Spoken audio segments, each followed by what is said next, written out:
টানা কয়েকদিন মৃত্যুর সঙ্গে লড়ে অবশেষে অস্তমিত হলো সূর্য। সবাইকে কাঁদিয়ে না ফেরার দেশে চলে গেলেন ফুটফুটে শিশু আসিয়া। তার বাড়িতে চলছে শোক আর আহাজারি। রাজধানীর সিএমএইচে চিকিৎসাধীন অবস্থায় মারা যায় আসিয়া।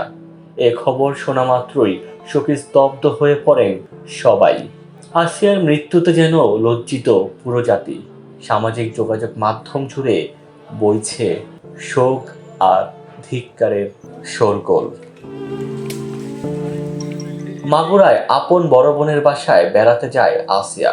সেখানেই পাশবিক নির্যাতনের শিকার হয় এ শিশুটি।